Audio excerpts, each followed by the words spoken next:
history has transformed the field of linguistics the way Dr. Chomsky has. A few decades ago, Dr. Chomsky's work in universal grammar ended a raging debate among linguists and psychologists over Chomsky versus Skinner. Dr. Chomsky's work proposes the existence of a language acquisition device, a black box that is universal to all humans. Dr. Chomsky's work in universal grammar and transformation grammar revolutionized the field of linguistics and opened the floodgate for new thoughts on language and cognition. But in spite of all the progress made in the last few decades, there are many questions remain unanswered or unknown to us.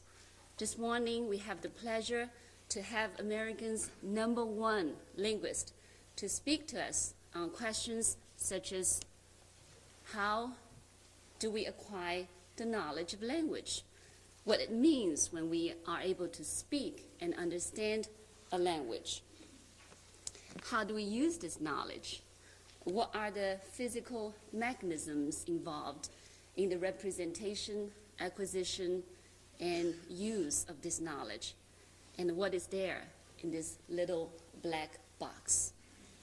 Dr. Chomsky is Institute Professor of MIT and Professor of Linguistics. He has been honored with many, many degrees and awards. He's a member of many professional and learned societies in the United States and abroad. Among them, he is a fellow of the American Academy of Arts and Sciences and the National Academy of Science. He's also a recipient of the Distinguished Scientific Contribution Award of the American Psychological Association. Dr. Chomsky has written many, many books and articles and has spoken all over the world. Before we start, I would like to thank Winona State University, WSU Lyceum Series, and the Student Activity Committee for sponsoring this event. I would also like to thank the Minnesota Humanities Commission for its support.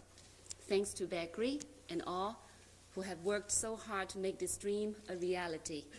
And thank you, Dr. Chomsky, for coming all the way from Boston. Now, ladies and gentlemen, let's welcome America's #1 linguist, Dr. Noam Chomsky.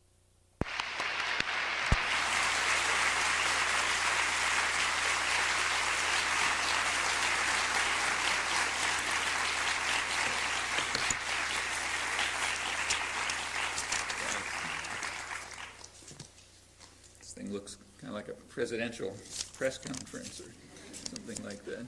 Hope you're not intimidated. The contemporary study of language, which was just described, is, from some points of view, a very ancient study. In fact, its roots lie in classical India and Greece 2,500 years ago. It's maybe the first branch of systematic human inquiry, maybe along with astronomy, and had many great achievements along the way. From another point of view, it's a rather young field. The major research enterprises that preoccupy people today were formulated in something like their contemporary form about 40 years ago, when lots of traditional ideas and insights and concerns were rediscovered incidentally in total ignorance of the tradition, which had been completely forgotten, and if even mentioned, was mostly derided or dismissed with contempt. I remember that very well from my own student days at University of Pennsylvania and at Harvard. And in fact, it is now that the tradition is slowly being rediscovered and still largely unknown, it's turning out to be remarkably pertinent to contemporary concerns. So just to illustrate, the MIT Press, which publishes a lot of the technical work on linguistics and related fields, cognitive psychology and so on, has just published a book by a computational linguist on the structure of the lexicon, which derives quite self-consciously from Aristotelian roots. And in fact, modern universal grammar, or generative grammar, or whatever it's called, is actually has close resemblance to the work that was done 2,500 years ago in Indian grammar, which turns out to have been remarkably sophisticated. There is a completely new cast to a lot of these traditional questions, but there's also continuity, which it's well to bear in mind. The modern field, last 40 years or so, developed within the framework of what is sometimes called the cognitive revolution of the 1950s. Actually, it would be more proper, I think, to call it the second cognitive revolution, because in many ways it recapitulated and rediscovered insights and understanding that had been developed during what ought to be called the first cognitive revolution of the 17th century, which was part of the general scientific revolution from the Galilean revolution that radically transformed the way we think about the world. And one part of that was a kind of a cognitive revolution associated mostly with Descartes. We read Descartes these days as a philosopher, but the distinction between philosophy and science didn't even exist until the mid-19th century. Philosophers were just scientists or historians or something like that. And Descartes was a major contributor to the scientific revolution of the 17th century, and part of it was what we nowadays call as philosophy. The science, of course, has been superseded 300 years ago, so it's not called science anymore, but a lot of it hasn't been superseded and in fact is being rediscovered. Throughout the whole period of the study of language, long period, it's been intimately connected with the study of higher mental faculties, which is natural. Some language sometimes called a mirror of mind. It's distinctly human possession, which seems to be closely connected with other aspects of human cognition, higher mental faculties in general, what's sometimes called mind. And that was true during the first cognitive revolution as well, the Cartesian revolution. I think it's important to understand what that was all about. In many ways, the contemporary period, in my view, is a regression from that time. And in some ways, it's made progress, but what the issues, I think, are not well understood and are leading to quite a lot of confusion in contemporary work in philosophy of mind, philosophy of language, what's called cognitive science, and so on. So let's think for a moment about what actually happened. The modern scientific revolution, starting with Galileo essentially, was aimed to construct a picture of the world that was mechanical, an idea that the world was a machine, a big, complicated machine made out of things like levers and gears and so on, which essentially could be constructed in principle by a master artisan. Of course, nobody's smart enough to do it, but it had that character. It's the kind of thing you could construct, like a huge clock or something like that. And in fact, it was assumed it was constructed by a super artisan, better than any human artisan. But it was a mechanical device. That was called the mechanical philosophy. But remember, philosophy just meant science, so it was essentially the science of mechanics. Descartes was a major figure in advancing and developing the mechanical philosophy, the conception of the world as a machine. The idea was, from roughly Galileo on, to overcome the mystical character of neo-scholastic science, the reigning physics of the day, which held that the world was operated in terms of mystical forces. So if, say, a flower grows from a seed, that's because it has a vegetative force. And if something falls to the ground, it's because that's its natural place and where it wants to be. If two things attract each other, it's because they have a sympathy, and if they repel one another, they have an antipathy. And if I see a cube, let's say, rotating in space, it's because the physical cube, the form of the cube rotating in space flits through the air in some fashion and gets into my brain, and in my brain there's a cube rotating in space, so that's what I see. These are the kinds of conceptions of the physics of the day, the physics and physiology of the day. And the goal of the mechanical philosophy was to try to get rid of all that stuff and account for everything in terms of strictly mechanical principles that could be understood. Principles that we see when we see a machine, parts of a machine working, and try to show that the whole world works like that. Well, Descartes made a lot of progress in this. He extended the mechanical philosophy to, he thought he extended it to the biological world, to a good part of human nature. So, for example, probably his most lasting scientific contributions, the ones that can really be restated in somewhat different forms today, had to do with his theory of vision. So he and other scientists of the day mocked the idea that the form of an object flits through the air and gets into your mind. I said it's pure mysticism. It's got to be a mechanical interchange of some kind. And he had a theory of light, which was mechanical, and recognized that the retinal image, what's on your retina, is not the cube rotating in space. Or let's say if I look at the audience, I see people sitting around and so on, but that's not the retinal image. The retinal image is some complicated two-dimensional display which could be interpreted in all sorts of ways. Descartes recognized that what you see must be a construction of the mind, has to come from the inside, in the terms that were used by later philosophers working on this. The sensory organs just provide the occasion, or experience, which hits the sensory organs, provides the occasion for the mind to construct experience using its own internal resources, its own cognoscitive powers in the terms of the day, which were understood to be innate. They had to be innate cognoscitive, hard to say it, powers,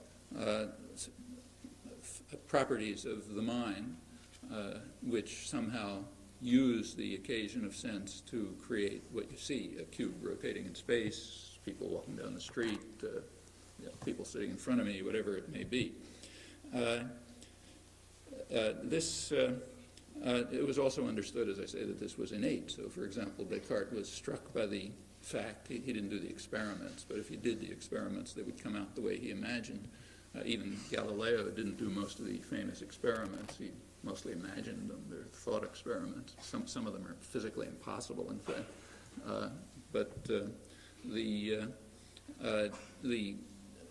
Descartes did a thought experiment, which is undoubtedly correct. He asked, how is it that if you have an infant who's never seen a triangle, let's say, and you draw, suppose I were to draw a triangle on the blackboard, and the infant were to look at it, what the infant would perceive is a triangle.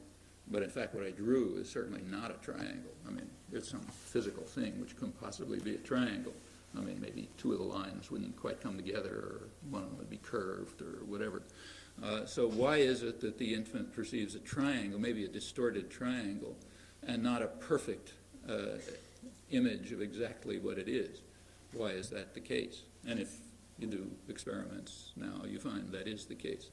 Well, his conclusion was that it must be that the innate structure of the mind is based on principles like those of Euclidean geometry.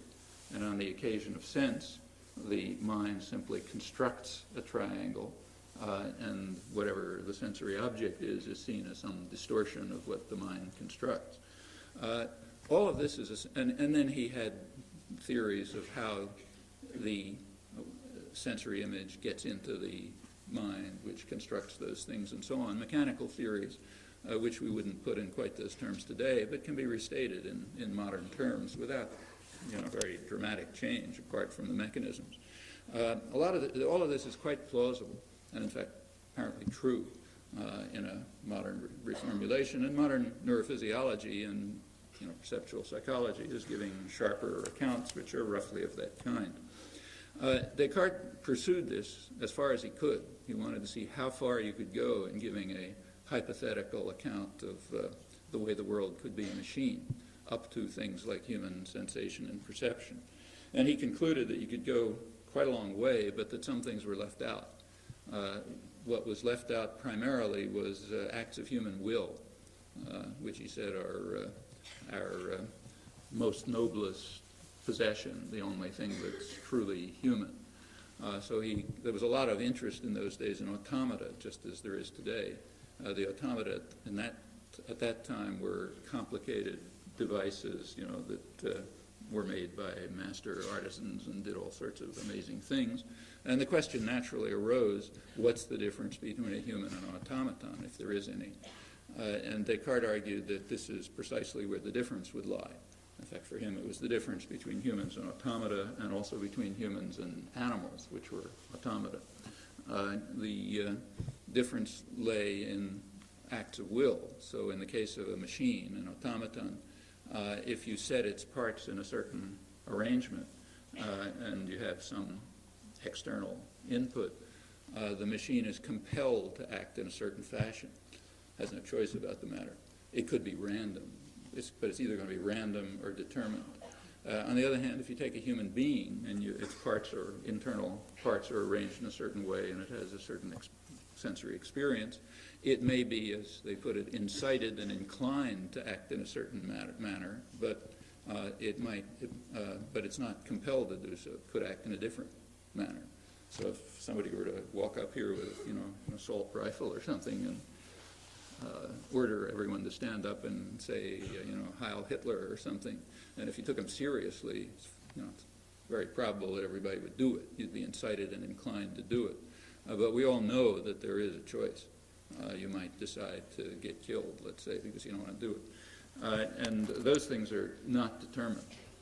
There's no mechanistic determination of that. If we know that as well as we know anything at all. And that is kind of irreducible, phenomenal knowledge, experience. And Descartes argued that that's the crucial difference between humans and animals. And certainly we have no reason to doubt that at the moment. Anyhow, that's the Cartesian argument. The most striking example that he offered was, in fact, language use. He pointed out that ordinary use of language, I don't mean writing poetry or anything, just talking to your friends at a bus stop or whatever, ordinary use of language has a kind of creative aspect. It's unbounded. People are always saying new things that were never heard before in their experience or maybe in human history. They don't know that they're new. There's no way of knowing whether a sentence that you just heard is one you've heard before. It's impossible.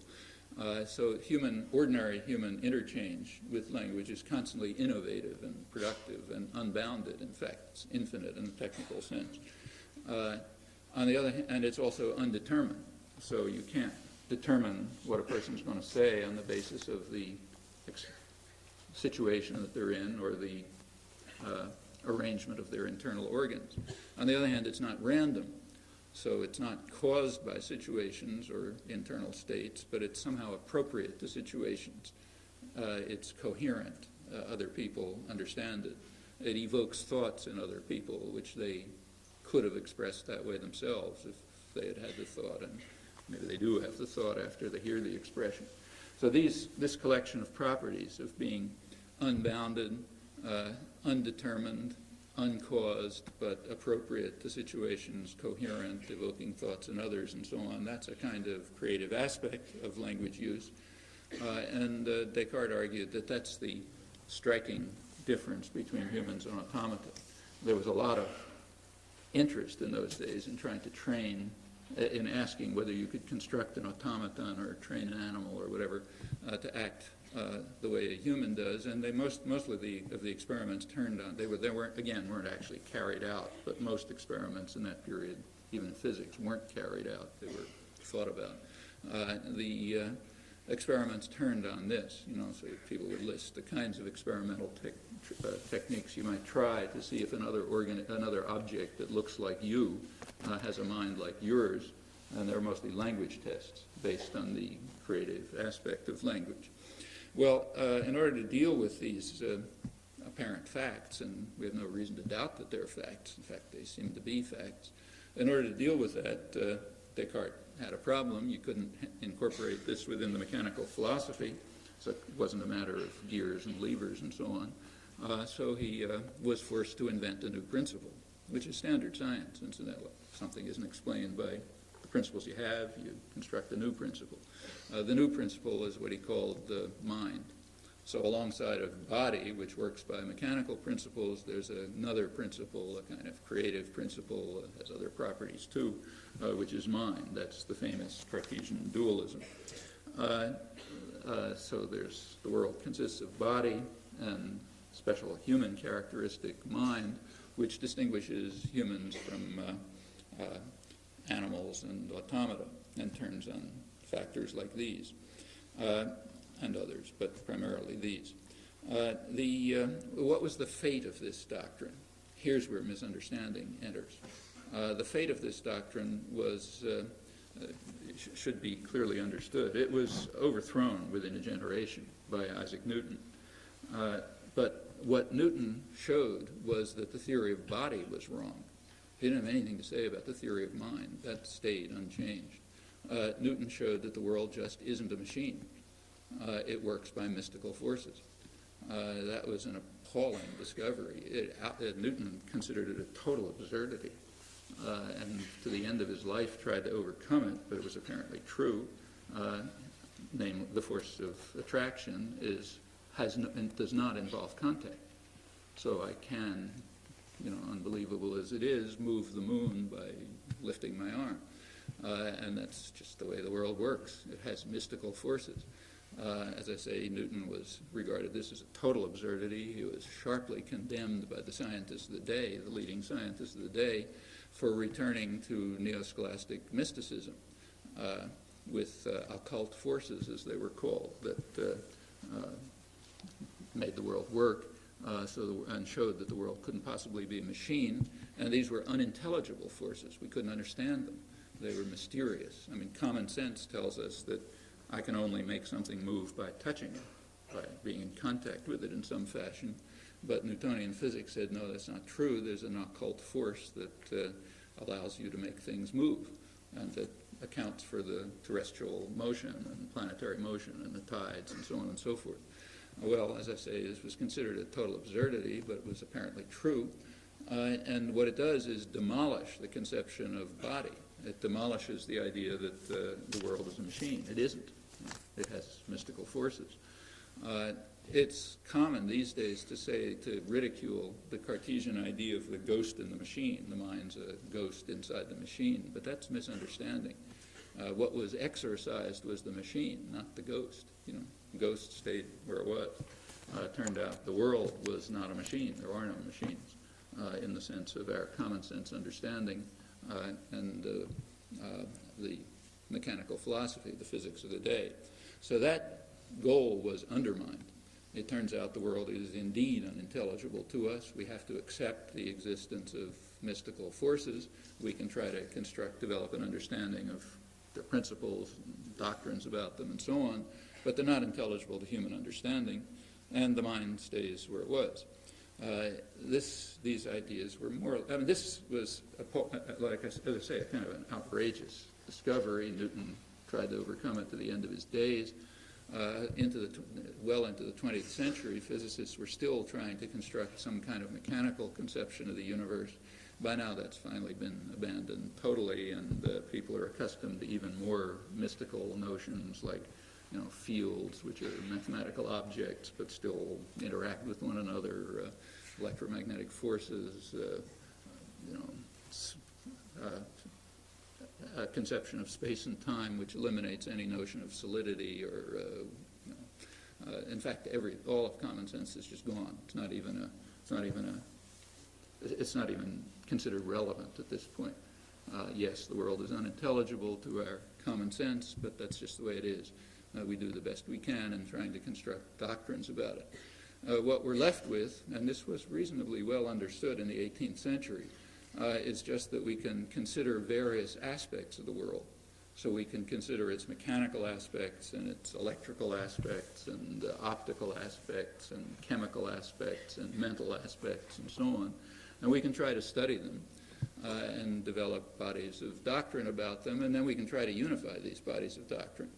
as best we can, but because we're hoping to find a kind of a unified interpretation of the world, not expecting to understand any of it, just, it's sort of, we understand it in some level, but not in the sense that was hoped for by Galileo and other scientists of the scientific revolution, and that's the best you can do.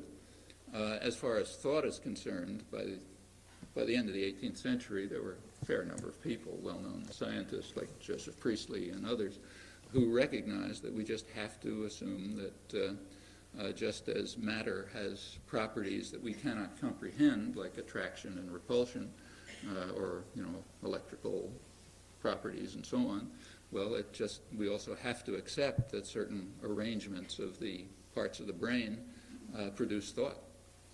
It's a property of the organic structure of the brain. And that was actually proposed by John Locke, but developed through the 18th century, and in fact, there is no alternative. There's no other way of thinking about it.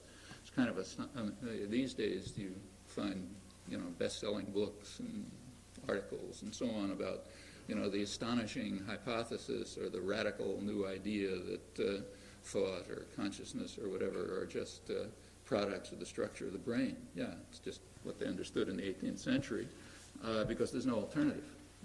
Since the concept of body and matter has disappeared, all that we can say is, well, whatever is in there is producing thought. One image used in the 18th century, late 18th century, was that the brain secretes thought the way the liver secretes bile. Neither was understood, but that's just what happens. You try to understand them as best you can. And you try to work towards unification. And that's not a trivial matter. So if you take the science that's closest to physics, namely chemistry, unification with physics was finally achieved, but very recently. In fact, it was achieved at roughly the time when I was driving my parents crazy with foul smells from the basement where I was mixing chemicals in my chemistry set. In the mid-1930s, they were unified. It's not that chemistry was reduced to physics. In fact, chemistry was proven to be irreducible to physics. Physics was wrong. Physics had to undergo a radical change, quantum theoretic revolution, at which point it was possible to unify it with an essentially unchanged chemistry. Prior to that, back as recent as the 1920s, Nobel Prize winners and other famous scientists were saying that chemistry is just a mode of calculation. It's a metaphysical twaddle to consider valence and the periodic table and Bohr's atom and so on to have any reality. They're just ways of calculating chemical reactions. Well, 10 years later, that was dismissed because physics changed and was unified with chemistry.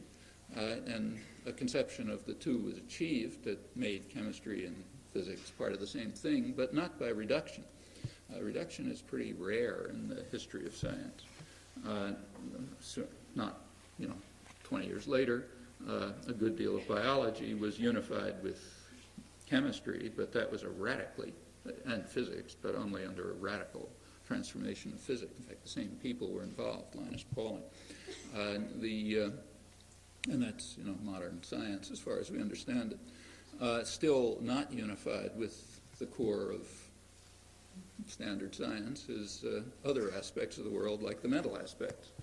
We haven't figured out yet how to unify those with the rest of science. And nobody can tell, and we can only proceed as people proceeded for hundreds of years in chemistry, trying to construct a body of doctrine to account for the phenomena that you discover, and make as much sense out of it as you can, and look forward to some eventual unification, which may or may not take place, with other studies of other aspects of the world, and nobody can tell how that's going to happen. I mean, maybe it'll be necessary to radically change underlying physics in order to integrate it with what might turn out to be an unchanged theory of the mind. Nobody can know. Those are things you wait for to see. Well, this is not well understood, as I say, and in fact, in many ways, there's regression about these matters. If you look at the 17th and 18th century studies about whether machines can think, in many ways, they are more sophisticated than contemporary work about these matters. Well, the second cognitive revolution picked up reinvented a lot of these ideas. It sometimes, and it opened up the way to quite productive inquiry in some areas, although some of the major gaps still remain.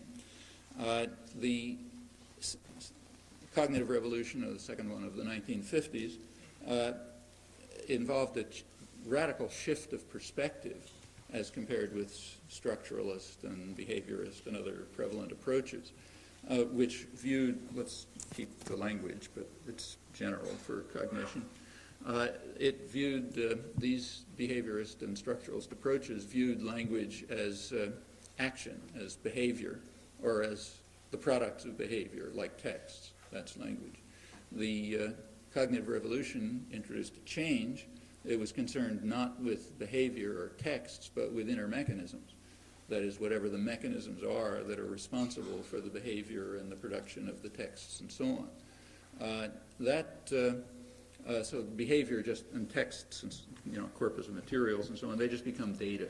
Like what happens when you mix chemicals, just phenomena.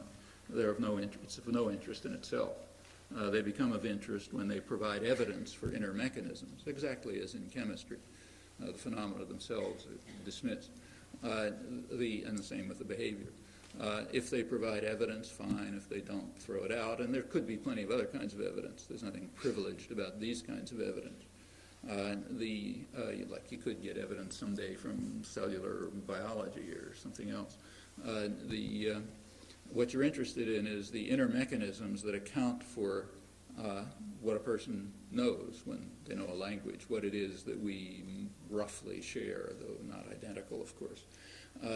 That's the shift of perspective in a whole range of fields, study of language, vision, motor coordination, and so on. In the course of that, there was a good deal of reinvention of traditional conceptions like those I mentioned. This approach was criticized at the time as being mentalist, which is correct. It was mentalist, meaning it was concerned with mental aspects of the world, and that's a move towards scientific naturalism. It's a move towards making the field more like, say, chemistry or biology or whatever, because it's looking at the internal mechanisms and not at the phenomena which are now dismissed as essentially data unless they're useful for something. So the criticism was correct, but it wasn't criticism, it was praise, though it wasn't conceived of that way. So we now are interested consciously in mental aspects of the world, like chemical aspects, try to figure out what they are, to see if maybe someday it'll be possible to unify them with other kinds of inquiry. The approach was also what's sometimes called internalist. That is, it's concerned with, it takes language to be a state of the brain. So my language is some state of my brain. Your language is some state of your brain. Now, that's not the way we usually think of language in common sense. But common sense has centuries ago been dismissed as irrelevant to the effort to understand how the world works. That's the great discovery of the scientific revolution. The way we think about language is as some kind of abstract entity which is outside of us. So we say that people in Shanghai and Beijing speak Chinese. Chinese is a language spoken by those people. And we say that people in, on the other hand, we don't say, for example, that people in Rio de Janeiro and Bucharest speak the same language. We don't say that they both speak Romance. Why do we say that people in Shanghai and Beijing speak Chinese, but people in Rio and Bucharest don't speak Romance? Well, not for any linguistic reason. That has to do with colors on maps and the stability of empires and things like that. It doesn't have anything to do with the nature of the systems. In fact, language, the way we use it, is some very complicated socio-political notion which has not much to do with things that are in people's heads. Furthermore, it's a very obscure notion. So it has normative aspects and teleological aspects. So you're supposed to go to school to learn how to speak good English, or the right English, because you don't know that, or what's in your head somehow isn't the right English. That's somehow normative. That's part of our culture, but it has no scientific meaning. Sometimes it leads to complete absurdity, as in the debate over Ebonics a year or two ago. In fact, as any scientist ought to understand, or anyone who uses their sense, if the people in East Oakland happen to have all the money and power, Ebonics would be good English, and what they talk at Princeton and Yale would be some weird kind of dialect or something like that. I mean, whatever these things are, they're not psychological or biological or linguistic notions. The teleological aspect is even more mystical. So like, say, take a 3-year-old kid, Peter, let's say. What language is Peter speaking? Well, there's no answer to that question in ordinary usage. He's not speaking any language. Of course, he's got linguistic knowledge, understands all sorts of things and saying all kind of new things and so on, but that's not a language. I mean, it's certainly not English. In fact, what we say is Peter's on his way towards acquiring English. So it's teleological. There's like an end point. And if under normal circumstances, he'll get there, but what he's talking is not a language at all. It's nothing. On the other hand, if, say, all children, all adults were to die, let's say, and all kids 3 years old were to survive somehow, then down the road, these 3-year-olds would be speaking, which is just one of the possible human languages, just as much as Japanese or Hungarian or anything else, except it wouldn't be English. It would be something sort of like English, but different because it would have matured and developed in a different way. But we have no way of talking about those things in ordinary usage, which just means that ordinary usage has to be abandoned if we hope to understand the nature of these systems. If we hope to understand what human beings are like, we're going to have to pay attention to, have to adopt an internalist approach and to look at states of the mind, states of the brain, we assume, which are the languages that people know. You and I can communicate to the extent that our internal states are more or less similar. But communication is a more or less affair. It's not a yes or no affair. When you listen to me, your linguistic faculties, that component of your brain, reflexively carries out sensory adaptations so you can accommodate my own speech, in terms of your somewhat different speech. That's all reflexive. You have no control over it. And you reflexively assign interpretations to what I'm saying. Sometimes it doesn't work, but over a substantial range it does. Again, that's completely reflexive. There's no possible conscious control. Consciousness could enter. Like, for example, if you miss some words that I'm saying, you might consciously try to reconstruct what they might have been. But that's what communication is. It's a matter of sort of more or less, mostly reflexive, sometimes impossible, and there's nothing more to say about it. There's no such thing as English, the thing we all speak. To say that two people speak the same language, say that you and I speak English, is kind of like saying that two people live near one another.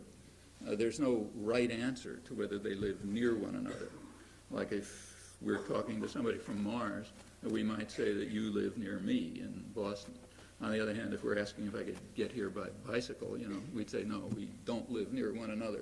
There's no right answer to that. The world isn't divided into areas, and some people are in the same area and others are in different areas. And the story about languages is about the same, except that the multidimensionality and complexity is far greater. Well, those are changes of orientation that have to be accepted and understood if one hopes to try to figure out what human beings are like. What are these? What's the nature of these properties? And so there's no contradiction at all between taking this internalist point of view and being interested in questions of the use of language in power relations or for domination or for unifying people or whatever, socio-linguistic concerns. These are mutually supportive enterprises. Just as if you're studying bees, let's say, you can study bee communities and you can study the internal nature of bees, and those are not in conflict. In fact, they're mutually supportive. If you want to understand bee communities, if you're serious about it, you're going to ask, what are bees like? What's their internal nature? And the same is true if you want to understand human communities, the various complicated kinds of human communities and the way language enters into them. That relies crucially on whatever understanding we have about the internal nature of humans. I mention this because although this is taken for granted in the study of bees, it's considered highly controversial, if not outrageous, in the study of humans. which is one aspect of the general irrationality with which human affairs are studied. Why that's true, we could ask, but it's definitely true. If we're rational about it, there's no conflict whatsoever. Well, what do we find when we try to look at humans the way we would look at, chemical elements or anything else in the natural world, looking at their linguistic aspects? The first thing we discover, which is already obvious centuries ago, is that language is apparently a species property. It's something specific to humans. It has very little variation within the species. So aside from really extreme pathology, humans are basically identical in their language faculties. There's no, you're not genetically determined to learn Chinese or English or anything like that. We just have the same language faculties. And it's also biologically quite isolated as far as anyone knows. There are no cousins, there's no, there's not only no variation within the species, but there's no similar organisms. You have to go quite far to find even superficial similarities. Maybe the closest similarities are actually with insects, with bees.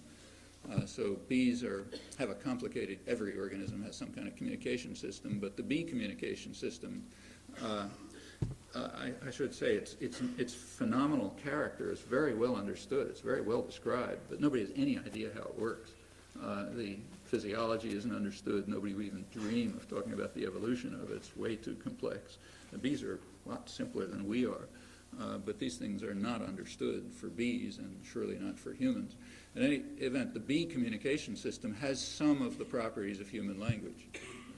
For example, one striking property of human language is what's sometimes called displaced reference. I can talk to you about the arrangement of books in my study in Cambridge, Massachusetts, and you can understand me. We're talking about things that aren't in our sensory field, right? So that's displaced reference. That's normal human behavior. It's also normal bee behavior. So bees, when they do their dance, are communicating to other bees about something remote that's not in their sensory field, like a flower and where it is and what kind of a flower it is and how much honey you can get from it and so on and so forth. That property, displaced reference, is extremely rare in the animal world. In fact, it's really known only in bees and humans. There have been attempts to artificially impose it on other primates like apes. And there's some anecdotal evidence that maybe this is possible, but nothing you could call scientific evidence.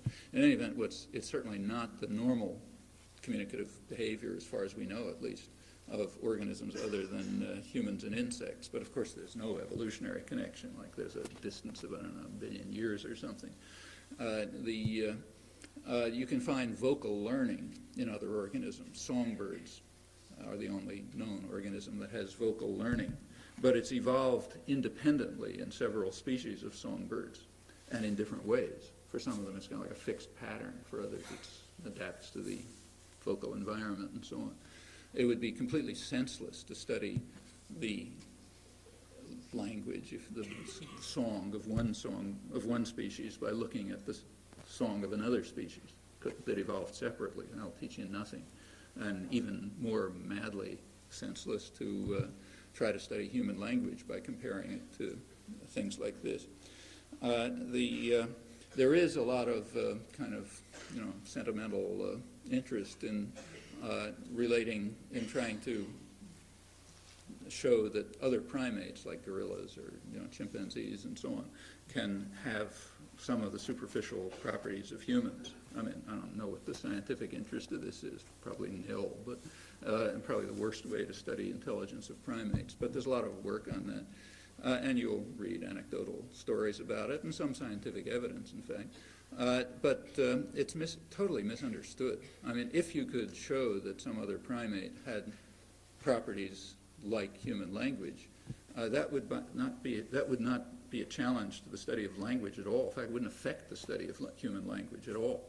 It would affect general biology. It would be a biological miracle, in fact. It would be a major challenge to the theory of evolution, and therefore one wants strong evidence for it before you challenge a well-established theory like the theory of evolution. You really want strong evidence.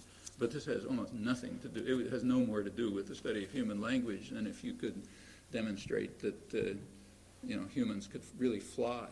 It's just that nobody had thought to teach them of the right way of moving their arms around or something. I mean, if you found that out, it wouldn't affect the study of eagle flight. That would continue exactly the way it does, but it would challenge the theory of evolution radically. I mean, how come humans had this amazing capacity with its enormous selectional advantages and never thought of using it until some Martian came along or something? So that would be pretty strange, but it has nothing to do with the theory of eagle flight, and the study of primate communication has nothing to do with the study of human language. It tells you nothing. As far as we understand these, so again, this is a species-specific characteristic, which furthermore evolved extremely recently. It seems to have evolved, as far as anybody knows, in maybe 100,000 years or so, which is like the flick of an eye from the point of view of evolution, and about at a distance of roughly 15 million years, double the point of separation from other primates. That just seems to be a fact about it. And there's no analogies in other organisms, and certainly no homologous structures that anyone knows about, and no variation within the species, which makes the study of human evolution seem evolution of the capacity seem extremely difficult.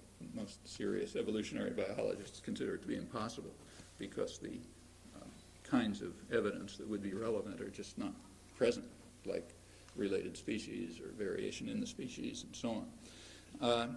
At the moment, there is no serious reason to doubt the Cartesian assumption that the ability, I'm quoting Descartes, the ability to use language to express freely formed thoughts is the true difference between man and animal, or between man and automaton, and that's true whether you're talking about the automata of the 17th century or today's automata, computers and so on. The problems are the same. Nothing changes. So you take a modern computer, it's no different in these respects from an old-fashioned clock. Other respects, but not these. The faculty of language also has structural properties that are biologically isolated as far as we know. They don't appear elsewhere in the organic world. The most elementary of them, the most simple, is what's called discrete infinity. It's a property that's illustrated most strikingly in the natural numbers, 1, 2, 3, 4 of those. There aren't any numbers in between 3 and 4. There's other numbers, but not integers, not natural numbers. And they go on indefinitely, so there's no biggest one. These are things that children know somehow. They can't learn them. There's no way for a child to learn things like this. If you don't already know it, you can't learn it. No amount of experience could tell you that, if you've heard the numbers up to 7, that there's going to be another one, or up to 9 zillion, that there's going to be another one. That's just something you have to know, and it's a way it's like the Cartesian story about triangles. It's got to come from inside. And as far as we know, no other organism has that capacity or the similar capacity that shows up in language. So somehow a child knows that there can be 3-word sentences and 4-word sentences, but no 3.5-word sentences, and it goes on indefinitely. You can always make up more complicated ones without limit, and they do. In fact, that's standard for very young children. So all of this stuff somehow comes from inside. It's an expression of the genes, we now assume. When you move to less elementary properties than this, the conclusions just become more striking. You find all sorts of properties of language that just seem to have no analog, let alone homologous organs elsewhere in the biological world. And again, very recent as far as we know.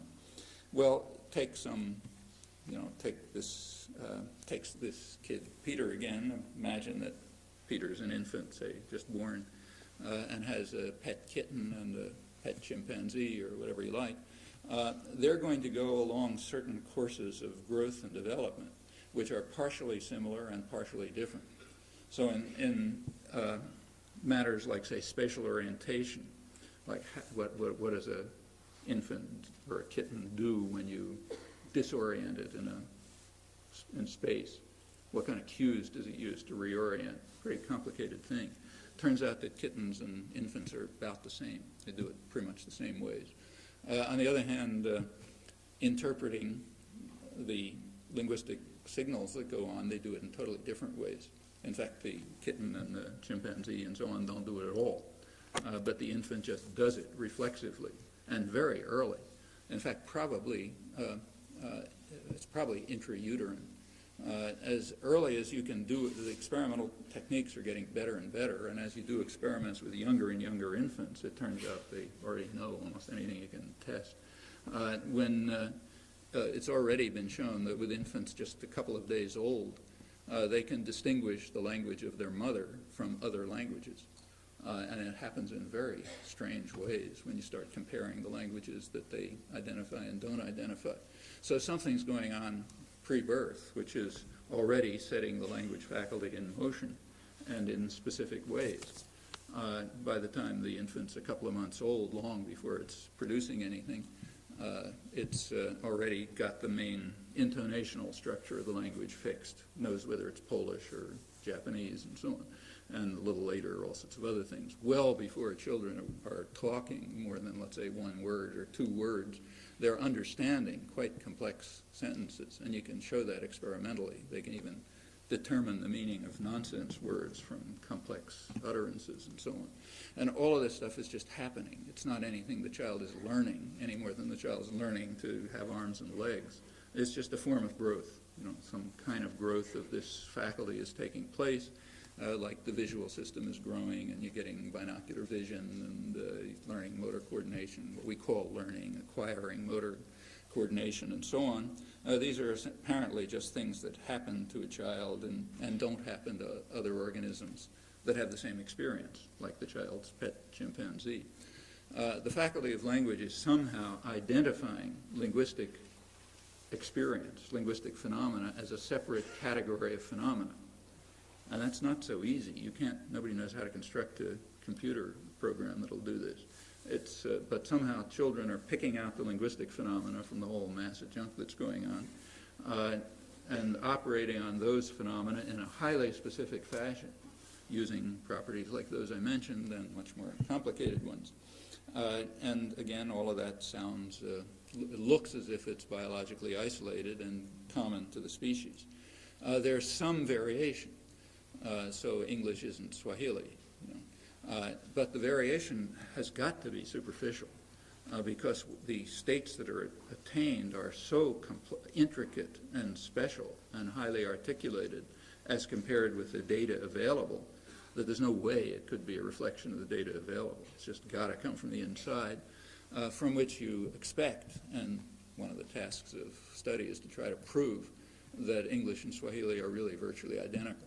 If some Martian was looking at humans, we'd regard them as minor variations on the same system, just the way we regard differences among rats as minor differences. You don't even care about them; they're all rats.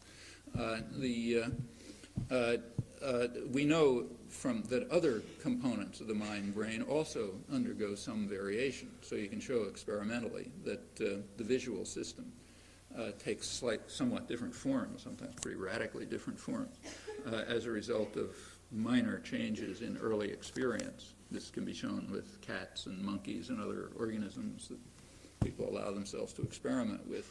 And since the human visual system is pretty much like the general mammalian visual system, it's assumed that the same is true of the human visual system. In the case of language, those differences are what we call different languages, but they've got to be mostly the same structure and character and semantics and so on, with minor variations. And one of the major tasks of the contemporary study of language is to try to prove that. We have good reason to believe it must be true.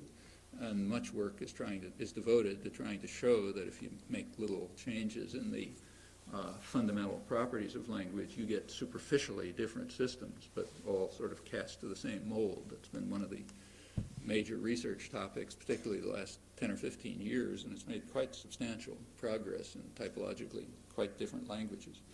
Well, if there were time, which there isn't, I would try to give some illustrations of the kinds of things that extremely young children know, which go way beyond any kind of evidence they have. There's no doubt that this is true, and it leaves us with no alternative but to assume that somehow these systems grow out of our nature. There's an initial state of the language faculty which is just some expression of the genes, and from then a process of growth and maturation takes place, obviously influenced by the environment, but that's true of every other system too, and it leads to the mature state of the language faculty that we all have. That's true not just of complicated sentences, not particularly 5-word sentences are enough to illustrate the intricacy of these things. It's also true of individual words. So if you just think of the simplest part of language, the meaning of words, it turns out that these too are constructions of the mind, not reflections of experience, very much in the way that Descartes thought.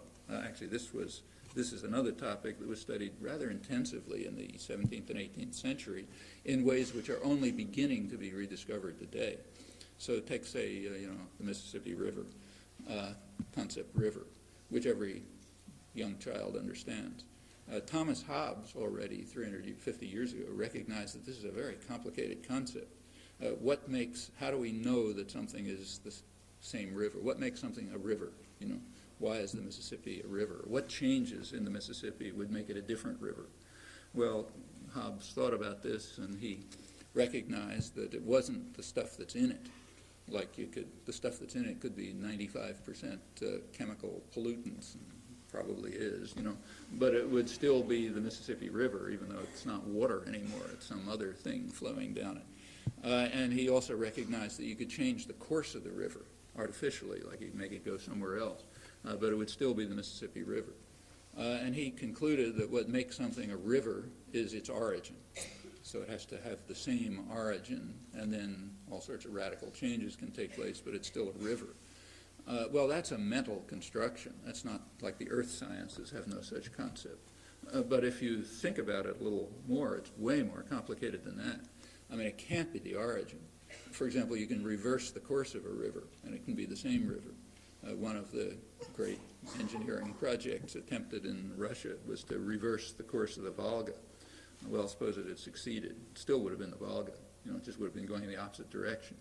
It would still be the same river.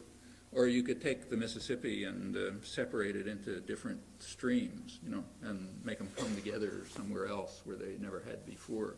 And although it was separate things along its course, under a variety of conditions, it would still be the Mississippi River, despite those changes. So you can change, in fact, you could change the point of origin and have the spring, things it comes from start somewhere else and could still be the Mississippi River. There's a wide variety of variations under which it would still be the same river. On the other hand, not all variations. In fact, some very slight variations would turn it into something else. So like suppose there was an ice age and the Mississippi froze, it was all ice, still the same contents, maybe pure H2O. And suppose you sort of put some chemical over the top that prevented cars from skidding on it, and you used it as a highway. So it was the highway to get from wherever it goes to. Well, it wouldn't be a river anymore. Now it would be a road. I mean, it's from the physicist's point of view, it's identical, essentially, to what it was before, but it's not a river. It's a road for humans. And you can proceed with that. Whatever the concept river is that every young child knows is extremely intricate. And no child has any evidence about these things. Like no one, and you don't find it in dictionaries. For example, if you look up the word river in a dictionary, it doesn't tell you any of these things quite correctly, because these are all things that come from our nature.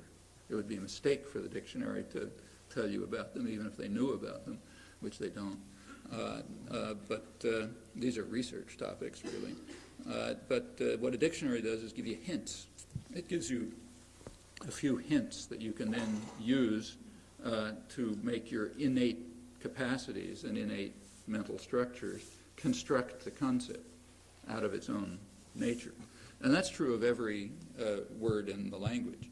The words, our words and our concepts are what David Hume called fictitious constructions. That is, constructions of our imagination on the occasion of sense. That's why they're the same for all languages.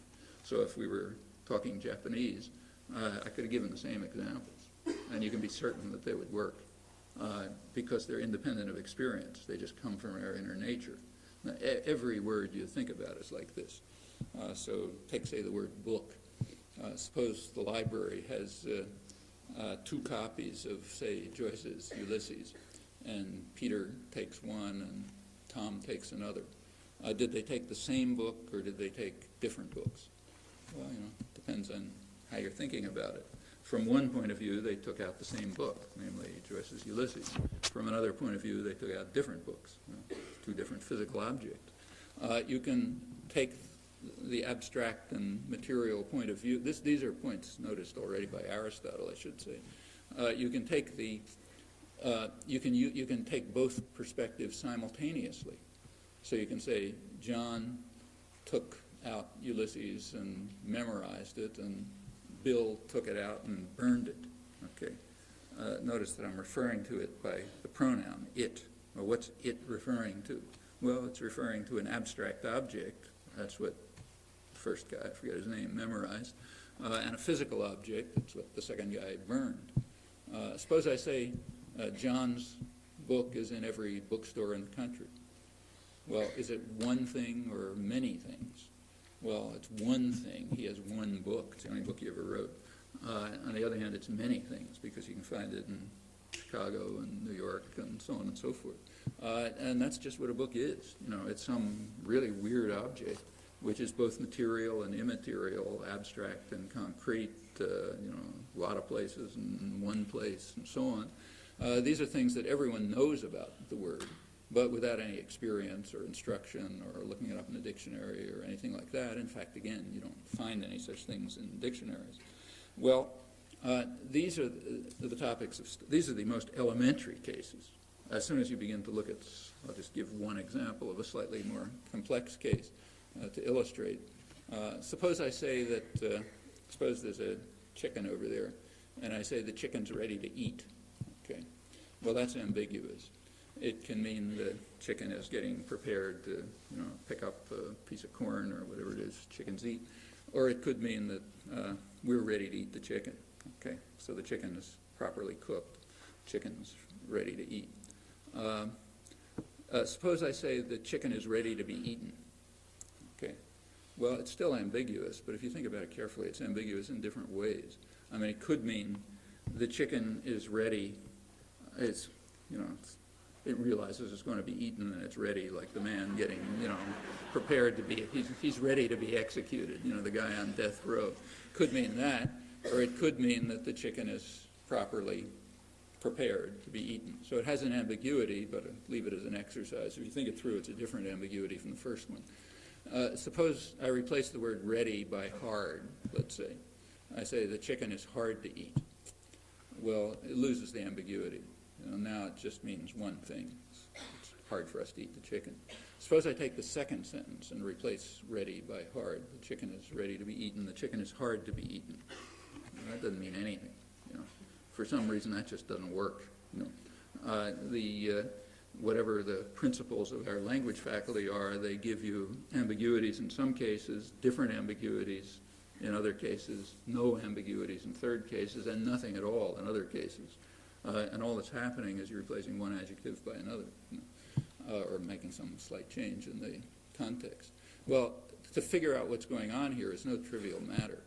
These are extremely simple sentences, I should say, way below the level of complexity that young children deal with. But what they're doing with them is very obscure, and in fact, research projects to try to figure it out. But certainly not being taught. I mean, kids never get any instruction about these things. They're never told they're wrong. They never make mistakes about it. It's the same in all languages. Again, as you move on to more complex cases, you simply find more and more of this. Well, let me just end up. The current work is concerned with this. There has been a lot of progress in this range of topics, trying to find out what the fixed principles are that make language come out the way it does. What are the fixed innate principles, presumably expressions of the genes, that make language come out this way in the meanings of words, the meanings of complicated expressions, their form, and so on and so forth. There's been a lot of progress, especially in the last 10 or 15 years, in studying the acquisition of these systems. And as I mentioned, it's been discovered more and more that as you improve the experimental techniques, you figure out ways of doing tests with young infants, which is not so simple, but there are ways. As the experimental techniques get better, you keep discovering that more and more is known early on, and just how far this is going to go, you can only speculate. But a fair amount is known about, something is known about the use of these things, like how do we use these expressions to deal with each other and the world and so on. That's harder, but something's known. Brain mechanisms is really a topic for the future. It's been extremely hard to find out how the brain is doing these things. Part of the reason is just ethical.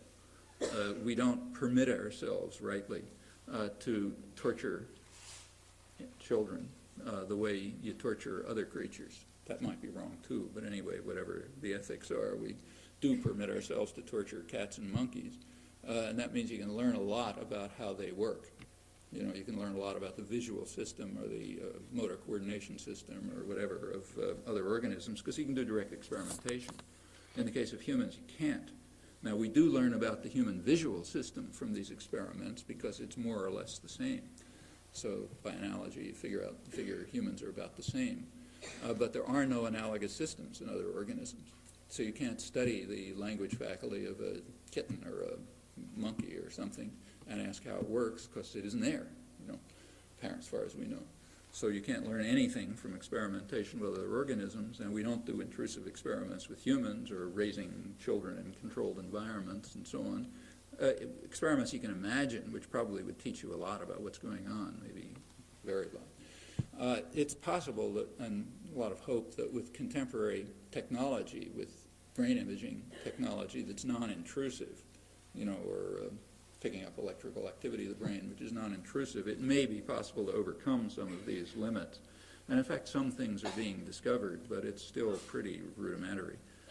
How the brain is doing these things is really not understood. And as I say, that should not really surprise us. For much simpler organisms like bees, it's also not understood. And in fact, the fact of the matter is, when you get beyond big molecules, understanding tends to tail off rather rapidly. When you get to things like humans, you're really far out. But those are topics for the future. On the question of evolution, the evolution of the system, right now it looks like a hopeless topic. There's nothing, the ways in which evolution is studied don't seem to provide you with any relevant data.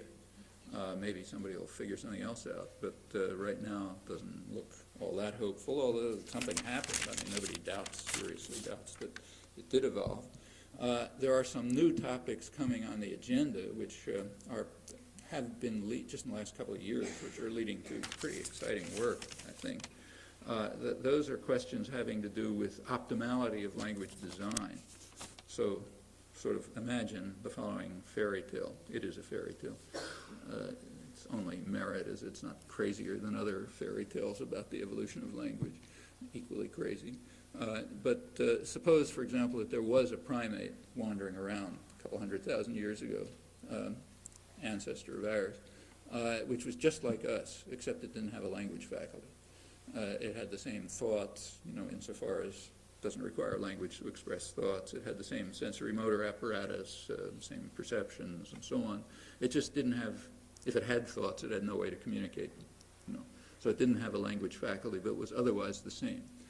Suppose some shower of cosmic rays or something came along and caused a mutation, which might be a small mutation, which led to a reorganization of the brain, inserting a language faculty.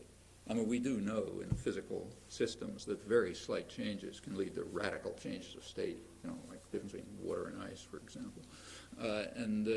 Maybe let's imagine that happened.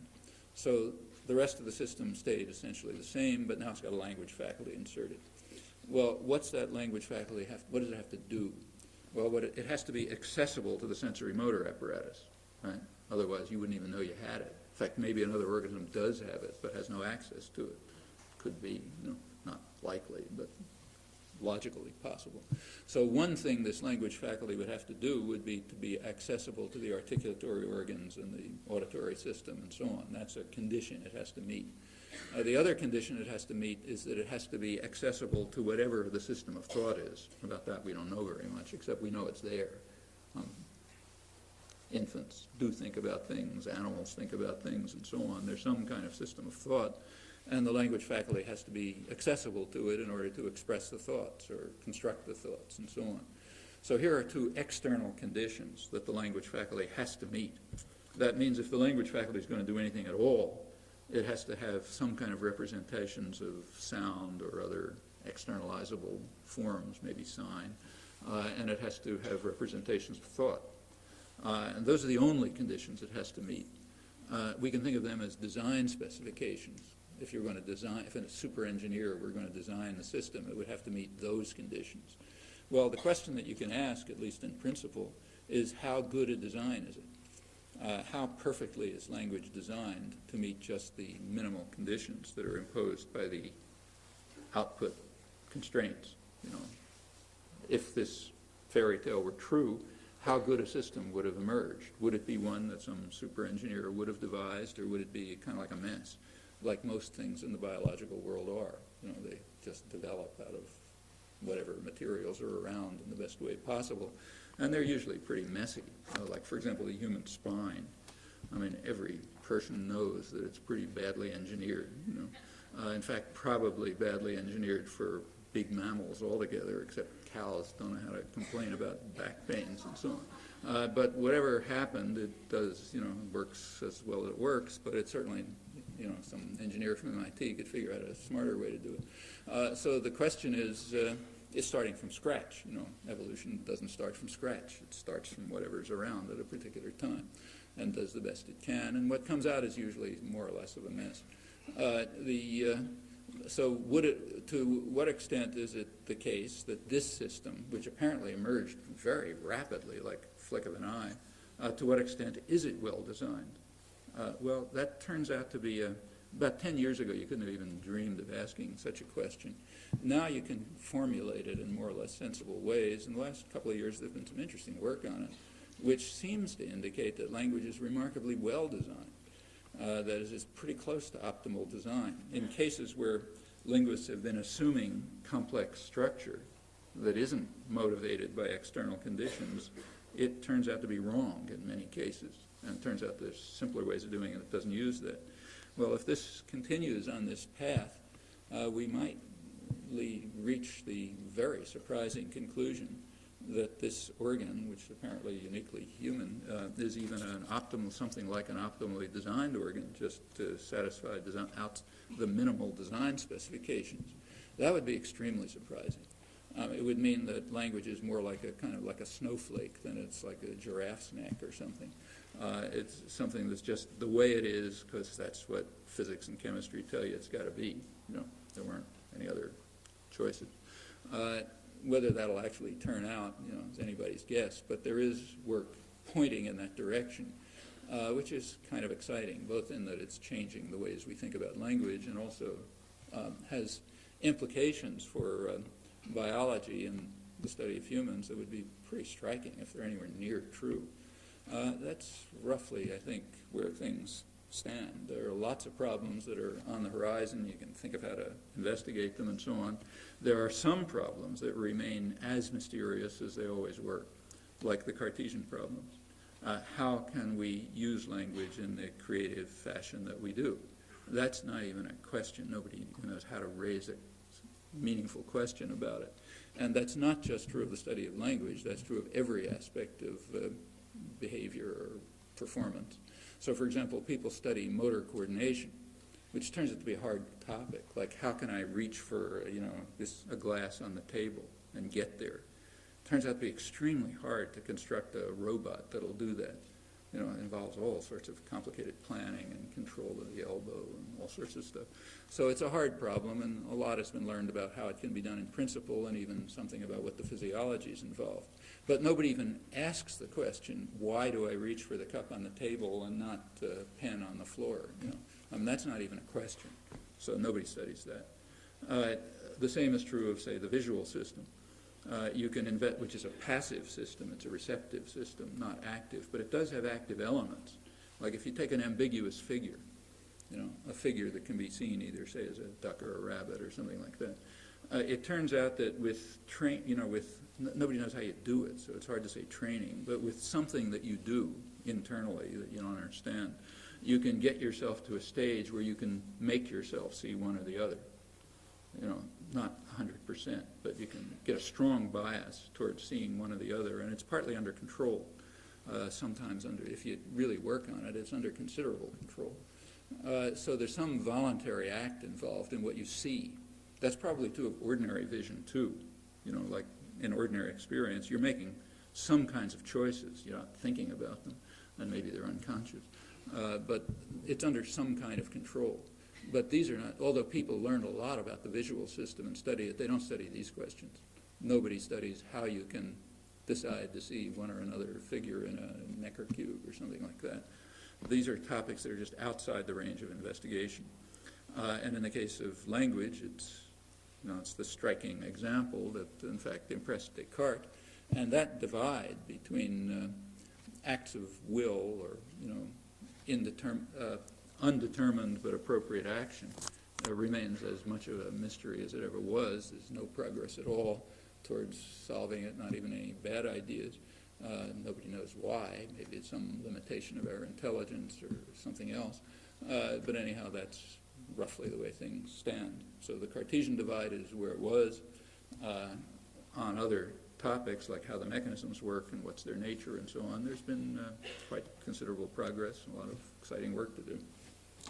Okay, I'll stop there.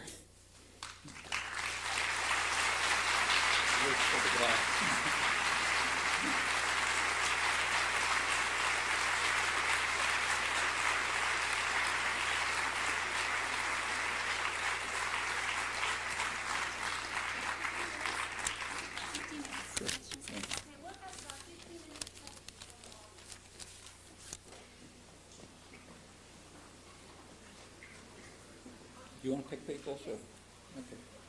What are the language properties of microcephalic people? Microcephalic people, what are their language properties?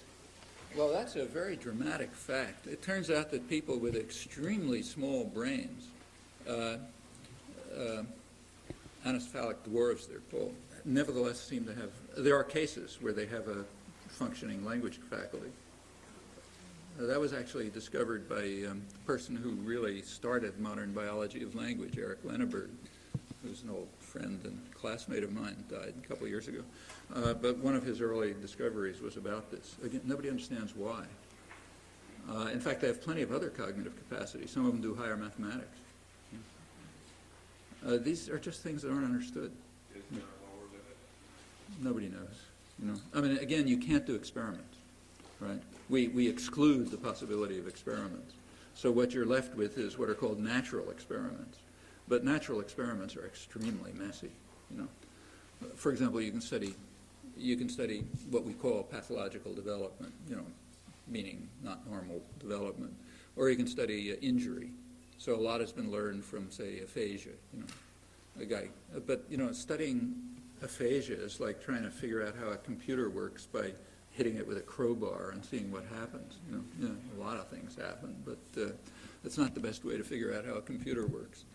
And when somebody has aphasia, it's, whoops, you lost something. It's just like some damage that took place through nature, that's not a controlled experiment. And so the results are interesting, but very limited. The British philosopher mathematician Albert Wayne wrote that all reality is dipole, mental, physical, abstract, concrete, and the basic source of all error is to isolate one of those poles from the other. What role in the study of linguistics do you see the abstract or mathematics viewed as the most abstract human language, as the ability to express interconnectedness or relatedness of things?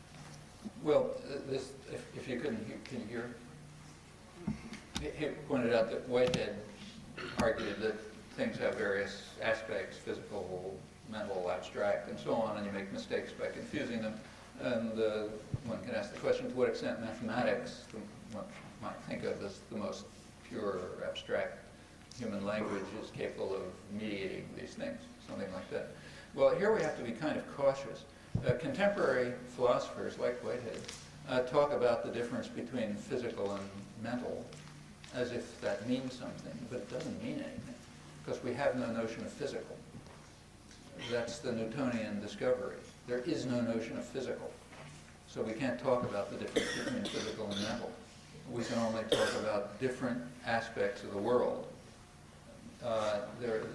The old concept of physical, the one in the mechanical philosophy, that's gone forever. And nobody's ever invented a new one, and no scientist would even try. The physical is whatever there is. That's the physical. And among the things there are the mental aspects of the world, like thought, say. What is an abstract object? Well, that's a kind of a curious notion. For example, the things that scientists study are abstract objects. Like, say, somebody studying planetary motion, for example. I mean, they're not, a theory of planetary motion isn't concerned with, asteroids going by or the effects of Alpha Centauri or, all sorts of other stuff. They're studying planetary motion in abstraction from the full complexity. And you're always studying things in abstraction from the full complexity. Actually, that's why people do experiments. The point of doing experiments is to try to get rid of a lot of the complexity of the natural world that somehow you assume isn't relevant. Of course, you can't do it 100% because the world is always there. But the point of experiments is to try to get rid of as much as you can. So I suppose a geneticist is studying fruit flies or something. The geneticist is going to want to make those fruit flies as identical as possible and will pretend they are in fact identical, but of course knows perfectly well that they aren't. But what you're doing is studying them in abstraction from a lot of their properties. So everything we're studying is an abstract object. There's no way to proceed in any other terms. This is sometimes called idealization, but that's a highly misleading term because idealization suggests to people that you're moving away from reality, and it's the opposite. You do idealization because you're trying to get to reality.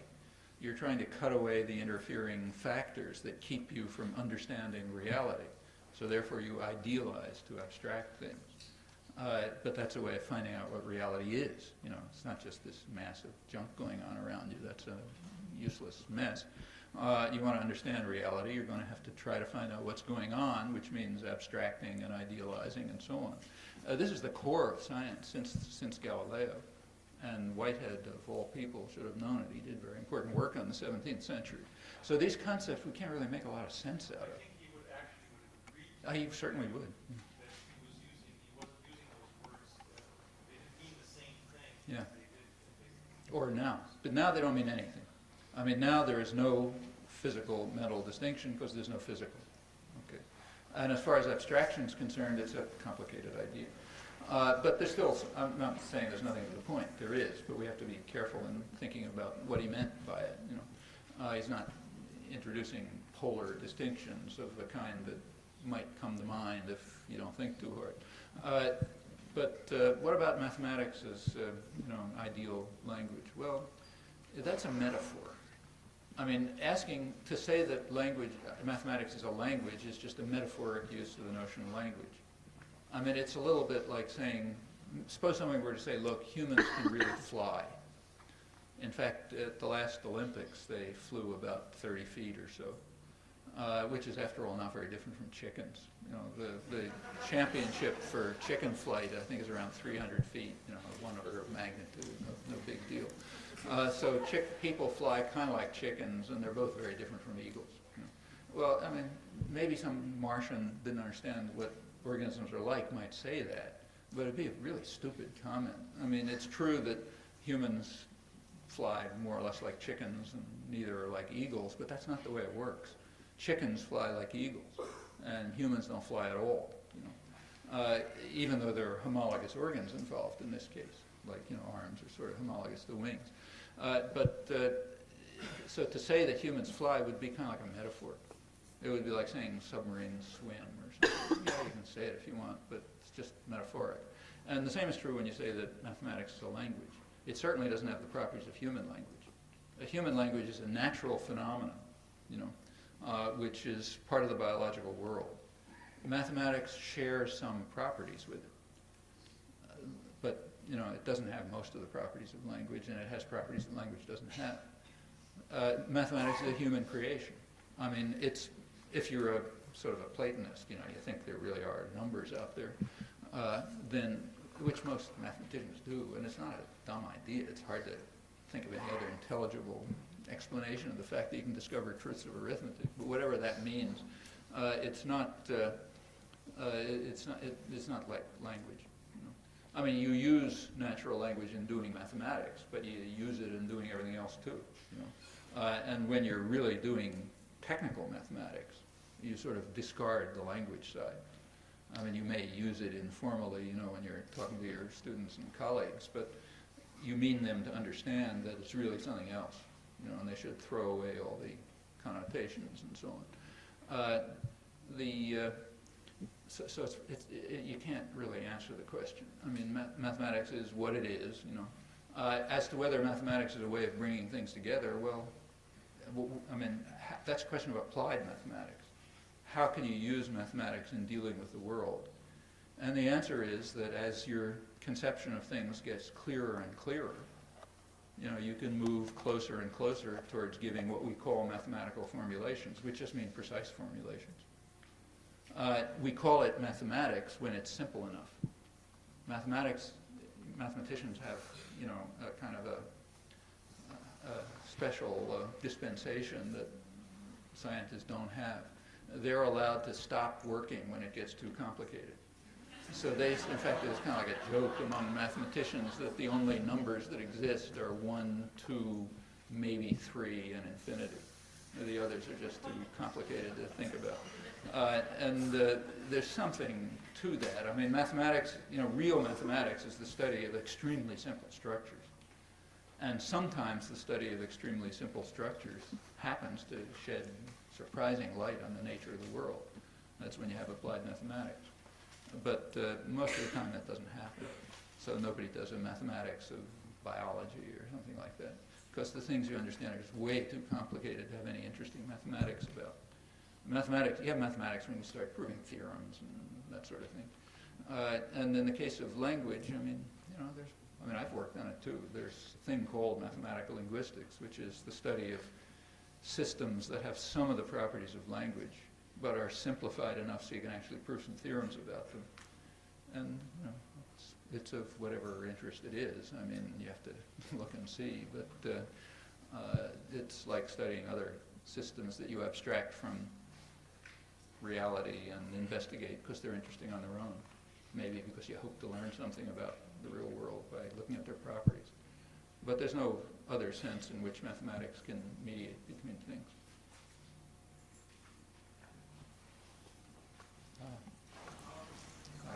Yeah. Do you see a connection between music and language in that the spoken word is often sung and there seems to be a same understanding of the ideal moves? Well, there are analogies between language and music, and they've been studied.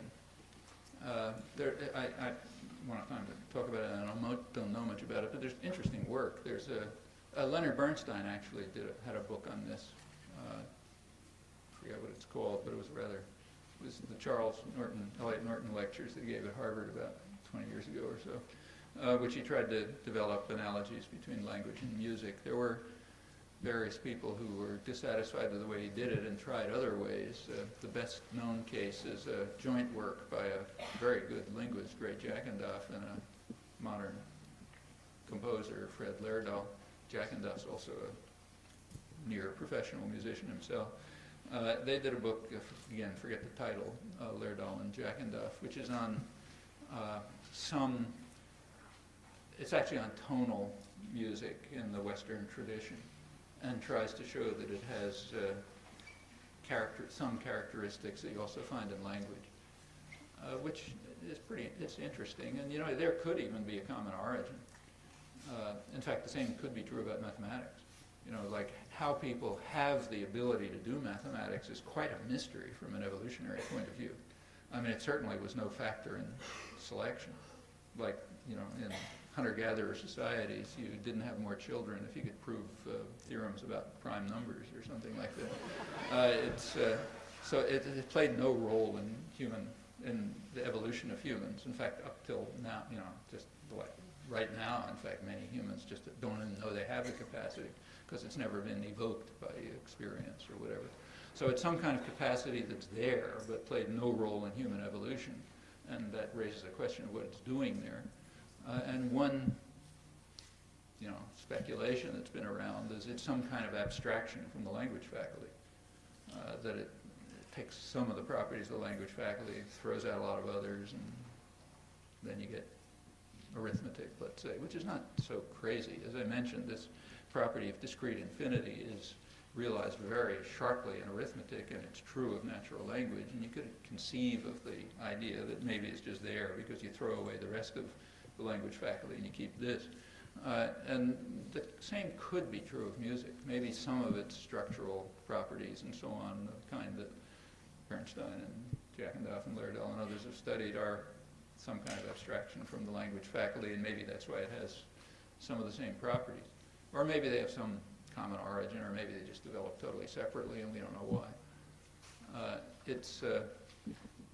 You know, it's certainly something one can look at and people have looked at, but it's pretty obscure, like most things. Somebody asked a question on paper, which I'll talk about. Please discuss the formation of case in various language. Finnish, for example, has 15 cases, Greek 9, English 3, Chinese none, and so on. These are apparently all artifacts. So when we say English has 3 cases, it doesn't mean much. I mean, English has visible cases. You know, you hear them in pronouns, not in nouns. You know, there's no difference between an accusative case and the nominative case of book. It is for he and him. You know, but it's a little marginal residue of formal case systems in English. On the other hand, when you look in Chinese, you don't hear it at all. However, work of the last 10 or 15 years, this kind of work I was talking about, which is trying to show that languages are really identical, even though they look different, it's tended to show that the differences in visible case are just kind of marginal phenomena, that in fact all languages have the same cases. And you can, the reason for believing that is that case isn't just something you hear, you know, it also has consequences. So when you work out the principles of language, it turns out that nominative case has some very specific properties. And it turns out that English has those properties, and Chinese has those properties, and so on, even though they don't mark it in a sound. Which means, and it's very likely that every language has the case structure of at least Sanskrit, maybe Finnish. And that sometimes you hear it and sometimes you don't hear it. And a lot of the apparent difference among languages is just what happens to come out the mouth. But as far as the mind is concerned, it may be all the same. They may all have the same case system or very similar case systems with various connections between what's going on in the head and the sensory motor apparatus. Those slight differences may make things sound very different. In fact, notice that when you study, suppose you're studying Latin, I mean, you don't spend time on things like, is the chicken ready to eat, you know, that kind of stuff, or the meaning of river or something. That's all internal, you know, same for you as the guys who spoke Latin. So you don't have to study that at all. What you have to study is all of the cases, or that means the externalization of the cases. So you spend a lot of time memorizing paradigms. Yeah, because that's arbitrary. It's some minor periphery of the language, which in fact is sort of a historical accident. Which cases were pronounced and which ones weren't. And that's going to vary from language to language. So that's the kind of stuff you have to study. And it's a pain in the neck because you basically have to memorize it. It doesn't mean anything. But the actual case systems could very well be identical. And I don't think we know enough to say that with confidence, but certainly research is going in that direction. It's more and more finding that the phenomena that are associated with case and that follow from case and that case illustrates are found in languages where you don't hear it, like English and Chinese and so on. Incidentally, a lot of what you're taught in school, when you're taught to speak this invention called proper English, is inventions about case. So you're taught to say, whom did he see, not who did he see. As far as we know, that never existed in the history of English. So like Shakespeare didn't use it. But by an analogy to Latin, somewhere along the line, teachers or language dictators or whatever decided that you ought to make English sound a little more like Latin. So kids keep getting this rammed into their head. And there's a lot of things like that. I mean, normal English, if it had no artificial imposition, people would probably say things like him and me were here, like all kids do, And the reason is that fits the rules of English. You're taught to say he and I were here. And it's very hard, and people don't really assimilate it, so they end up saying things like between you and I and stuff like that, because what you're taught in school is use I every time you think you ought to use me, So, which means you get all sorts of weird things coming out. But these things that you can assume that most of what you're taught in school about the language is probably wrong, because otherwise you wouldn't have to be taught it. When I say wrong, I don't mean it shouldn't be taught. Maybe it should be taught, because maybe you should get people to understand a kind of literary standard, and that's part of life. But it's not the way the language works, which is why you have to be taught it. Like you're not taught things like about how to understand the chicken is ready to eat. Nobody would even know how to teach that to you, in fact. But things that you are taught are things like case. What are the cases of Latin, or where should you use them in English, or stuff like that. On the other hand, to get back to the question, I think it's a reasonable speculation at this point that languages have the same case structure, and that they differ in the externalization of it.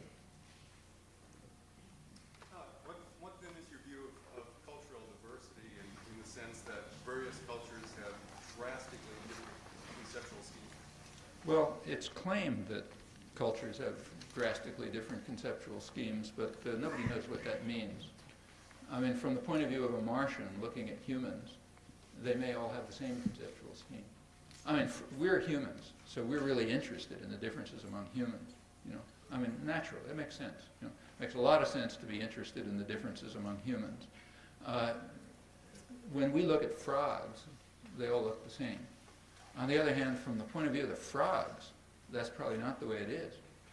From the point of view of the frogs, they're interested in the differences among frogs. I mean, they take for granted everything's a frog. Any reasonable thing's a frog. But the differences among frogs are what are important to their lives. So they may think that frogs come in all kind of wildly different varieties and so on, because that's what's of interest to them, not that something's acting like a frog. How else could you act? Well, we take for granted that other creatures are acting like humans. I mean, that's just like instinctive. We don't have to think about it. That's common background, and we pay attention to the ways in which they don't act just like humans. And for ordinary life, that makes good sense. That's why you marry one person and not another, or whatever it is. But so that's a big part of human life, but it doesn't mean that it has any significance from the point of view of the study of the nature of humans. It might be a very peripheral element of the nature of humans, and it probably is. So just take the couple of examples that I gave, a river, a book. There's not going to be any cultural diversity in those things, or about the chicken is ready to eat, or any of these cases. There's no cultural diversity because it comes out of our nature. The things that we call cultural diversity, we have every reason to be interested in, because they're interesting to us as human beings. Whether different cultures have different conceptual schemes, we really don't have any reason to believe that. One more question. Yeah, okay. Can you say anything about the latest linguistic perspective on the studies of the so-called wild children? Wild children. In France, Yeah. Los Angeles? Yeah. Well, those are, again, these are the so-called wild children, the wild boy of Aveyron was the famous example. What were called children were supposed to be raised by wolves or something or other. The past, stuff from the past, you really don't know how to evaluate very well. You don't know what the history of the children was, okay? There are modern cases that have, contemporary cases that have been studied carefully, like the one in Los Angeles, Jeannie, who was a kid who was, had, kind of psychotic parents, the father at least, who locked her in a room at around age 2, I think. And she never got out and never spoke to her. He just grunted at her and threw food at her, that sort of thing. She may have heard some noises coming from the window or somewhere or other, nobody knows. But basically she had no human experiences, no linguistic experiences. She was found by, I think, a social worker or something when she was around, I think around 13 or so. And of course immediately taken out, put under care and so on. And one of the things that was done was some of her caretakers were in fact psychologists and linguists, and they tried to take care of her, teach her as much as they could, and bring her into the world as much as they could, but also to investigate what was going on. So what could she acquire and what couldn't she acquire, and what did she already know without any experience, and so on. And there's a lot of work on this. Unfortunately, it's not clear what it tells you, because naturally Jeannie was completely psychotic. I mean, nobody could go through an experience like that and be anything like a normal human being. So you don't know how much of what you're finding is just, massive damage, again, like hitting a computer with a crowbar, and how much is really specific to these various faculties and the ways they develop. This is, again, one of those natural experiments. I mean, there's this interesting work. Susan Curtis did the most serious work on this. She has a book and a lot of papers, and it tells you what could be discovered. But grossly speaking, it turned out that she was quite intelligent. She could do all sorts of things, and she was also apparently quite appealing. She knew how to manipulate people and get them to do things and so on. At first they thought she was understanding language, but it turns out she was just using her intelligence and coquettish skills and various other things to make people think she was doing it. And when they investigated more seriously, she couldn't really do anything much with language. On the other hand, she had lots of other rich conceptual structure. Like she understood all sorts of, immediately, without any experience, right in the hospital, solving complicated conceptual problems and so on. But you hardly know what this means, because any defect that was found, you don't know whether to attribute it to late development of language, delayed development of language, or to general psychosis. Unfortunately, it ends up as a very sad story. She ended up being kind of a vegetable through various maltreatment and so on. And there are a few other cases like there are some cases which aren't that, which are less horrifying, which are very instructive. So a couple of years ago, some psychologists in Philadelphia, students of Lila Gleitman, who's one of the leading cognitive psychologists, they discovered children. Up until fairly recently, it was assumed that deaf children didn't have any language. It's now known that that's totally false, that the language of the deaf is very much like ordinary language, just a different modality, but has a lot of the same properties and develops the same way. And so it's just another language, like Swahili, uses a different modality. They discovered a couple of kids, cousins, who had been brought up in what's called an oralist tradition, fortunately mostly dead, but it was the orthodoxy for a long time. The orthodoxy was that if kids are hearing disabled, you shouldn't allow them to learn sign language. You should force them to lip read. It's a little bit like saying you should force kids to learn English, whatever the language is. And that was very damaging. It prevented normal mental and intellectual and linguistic development. That's all gone, mostly gone by now, fortunately. anyhow, these kids were brought up in this oralist tradition. Their parents had been heavily indoctrinated not to teach them sign. Parents were speaking had spoken language.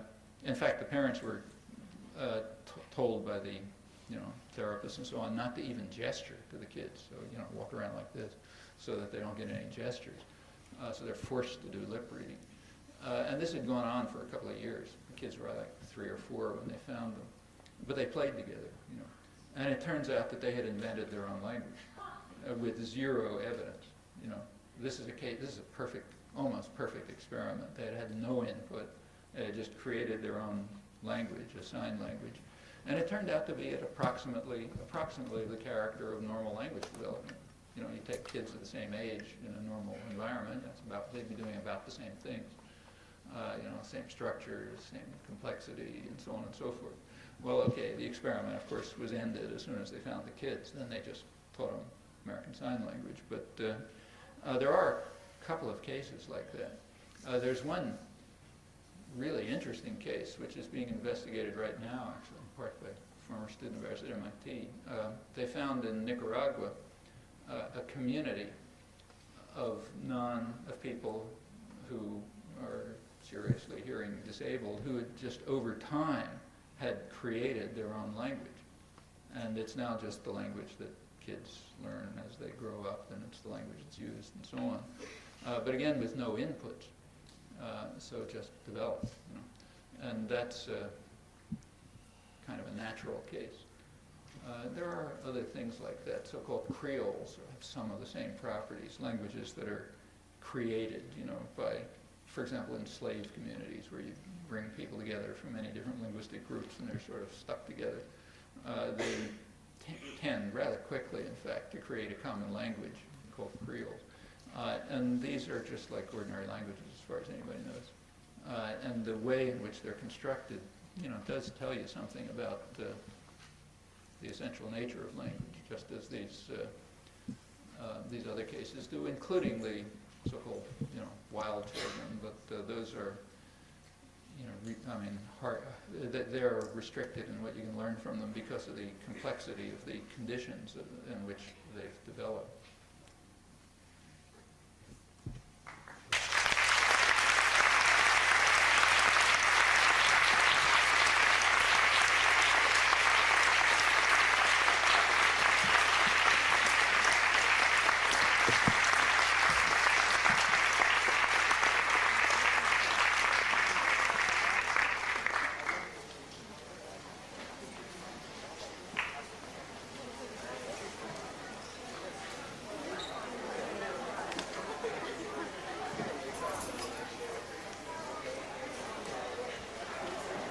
If you'd like to get the videotape, please give me your name, address, and phone number.